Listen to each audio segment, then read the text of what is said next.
Hello guys, welcome to my channel. This is CTET paper session. CTET 2015 Fab, paper first, Hindi pedagogy. This is question 91. भाषाई कौशलों के संदर्भ में कौन सा कथन सत्य है? भाषाई कौशल एक दूसरे से स्वतंत्र होते हैं, एक क्रम से सीखे जाते हैं, एक दूसरे को प्रभावित नहीं करते, एक साथ सीखे जाते हैं और क्रम से नहीं सीखे जाते. आपका आंसर होगा ऑप्शन सेकंड, यानी कि भाषा शिक्षण का संबंध जो होता है वो होता है कि इंफॉर्मेशन देना, ठीक है, ज्ञान देना. भाषा सीखने वालों को जो है भाषा के जो कौशल होते हैं, भाषा जो लैंग्वेज स्किल्स जो होती हैं, रीडिंग, राइटिंग, स्पीकिंग, लिसनिंग, उसमें बिल्कुल दक्ष बनाना. सो भाषा कौशल एक क्रम से सीखे जाते हैं, LSRW, ये आपने सुना होगा. So this is the answer. Next question is भाषा शिक्षण में मौखिक कौशल के विकास के लिए मौखिक कौशल यानी कि स्पीकिंग स्किल्स के विकास के लिए डैश सबसे कम महत्वपूर्ण है. बच्चों की बात को धैर्य से सुनना, प्रश्नों के उत्तर पूछना, अपनी बात कहने का पूरा मौका देना या फिर किसी विषय पर चर्चा करना. सो यहाँ जो ऑप्शंस दिए गए हैं उनमें जो सबसे कम इम्पोर्टेंट है, बच्चों की बात को धैर्य से सुनना, ये इंपॉर्टेंट है. अपनी बात कहने का पूरा मौका देना, ये भी इंपॉर्टेंट है. और चर्चा करना किसी विषय पर, ये भी. प्रश्नों के उत्तर पूछना जो है ये इंपॉर्टेंट है लेकिन कम इंपॉर्टेंट है. सो answer is option second. Next question, भाषा विकास के संबंध में कौन सा कथन सही नहीं है? बड़ों का संपर्क भाषा विकास की गति को तीव्र कर देता है. भाषा विकास व्यक्ति सापेक्ष है. प्रारंभिक भाषाई परिवेश की समृद्धता भाषाई विकास में सहायक होता है. भाषा विकास व्यक्ति निरपेक्ष है. सो यहाँ पे कौन सा कथन सही नहीं है? सो यहाँ पे आपका आंसर होगा ऑप्शन 4, यानी कि भाषा विकास व्यक्ति जो होता है निरपेक्ष होता है. भाषा विकास व्यक्ति निरपेक्ष नहीं होता. नेक्स्ट क्वेश्चन इज भाषा सीखने की कौन सी विधि मातृभाषा को मध्यस्थ बनाए बिना दूसरी भाषा को सीखने में सहायक होती है? द्विभाषी विधि, अप्रत्यक्ष विधि, प्रत्यक्ष विधि, अनुवाद विधि. सो हमारा आंसर यहाँ पे होगा ऑप्शन थर्ड, यानी कि प्रत्यक्ष विधि. प्रत्यक्ष विधि मातृभाषा का मध्यस्थ बनाए बिना दूसरी भाषा को सीखने में सहायता करती है, और जो अनुवाद विधि होती है वो मातृभाषा को मध्यस्थ बनाती है. नेक्स्ट क्वेश्चन इज भाषा अर्जन के संबंध में कौन सा कथन सत्य है? समाज सांस्कृतिक परिवेश के अनुसार अर्थ ग्रहण करने की प्रक्रिया स्वाभाविक होती है. भाषा अर्जन में बच्चे को बहुत अधिक प्रयास करना पड़ता है. भाषा अर्जन में किसी अन्य भाषा का व्याघात होता है. भाषा सीखना एक उद्देश्य होता है. सो यहाँ पे आपका आंसर होगा ऑप्शन फर्स्ट, यानी कि समाज सांस्कृतिक परिवेश के अनुसार अर्थ ग्रहण की जो प्रक्रिया होती है वो स्वाभाविक होती है. नेक्स्ट क्वेश्चन, पाठ के अंत में अभ्यास और गतिविधियों का उद्देश्य क्या नहीं है? सृजनात्मकता का विकास करना, बच्चों को अभिव्यक्ति के अवसर देना, प्रश्नों के उत्तर सरलता से याद कराना, भाषा का विस्तार कराना.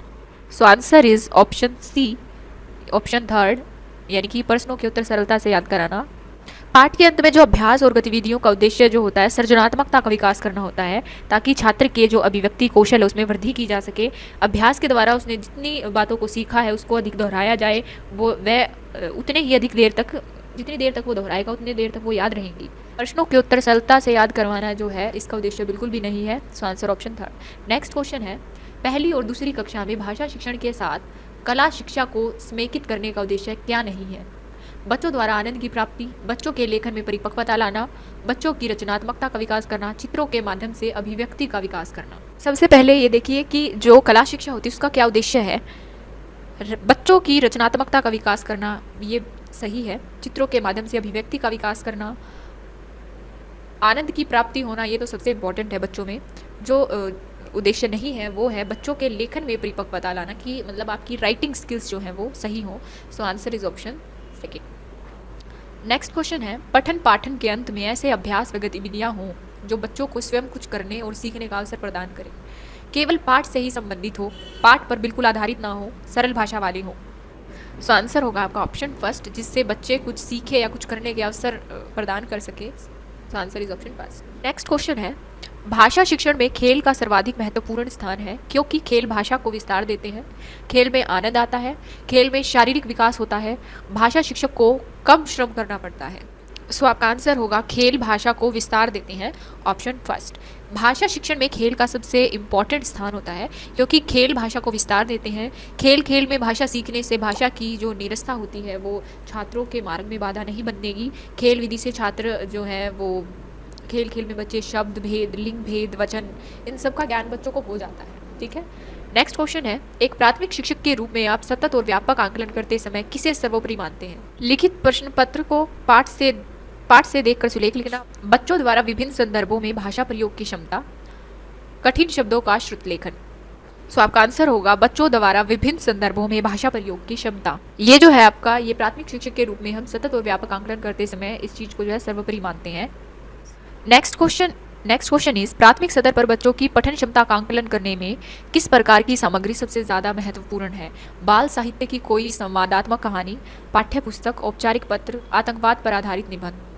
सो आंसर जो होगा यहाँ पे वो होगा ऑप्शन फर्स्ट, बाल साहित्य की कोई संवेदात्मक कहानी।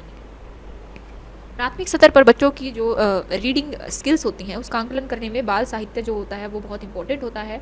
बच्चे कहानियों में ज़्यादा रुचि लेते हैं, जो उनकी शिक्षाप्रद जो कहानियाँ होती है वो उनको पढ़ने का अवसर देती हैं, जिससे जो है रीडिंग स्किल्स का डेवलपमेंट होता है। नेक्स्ट क्वेश्चन, प्राथमिक स्तर पर बच्चों की घर की भाषा को अपनी कक्षा में स्थान देना ज़रूरी है क्योंकि घर की भाषा बच्चे ने अभी पूर्णता नहीं सीखी है। बच्चे की भाषाई पूंजी है, मानक स्वरूप लिए होती है, सरल होती है। सो आंसर आपका होगा यहाँ पे बच्चे की जो भाषाई बच्चे की भाषाई पूंजी है, घर की भाषा जो है आपकी। सो प्राथमिक स्तर पर बच्चों के लिए जो मातृभाषा होती है, जो घर की भाषा होती है, उसको स्थान देना बहुत ज़रूरी है। घर की भाषा शिक्षण में जो है एक संसाधन के रूप में काम करती है, इसलिए बच्चों को जो समृद्ध भाषिक परिवेश उपलब्ध कराया जाना चाहिए। So answer option second. Next question is, भाषा सीखने सिखाने के संदर्भ में गृह कार्य का उद्देश्य क्या होता है? अभिभावकों को प्रश्न करना, बच्चों को कार्य में व्यस्त रखना, कापियां भरवाना या फिर सीखने को विस्तार देना।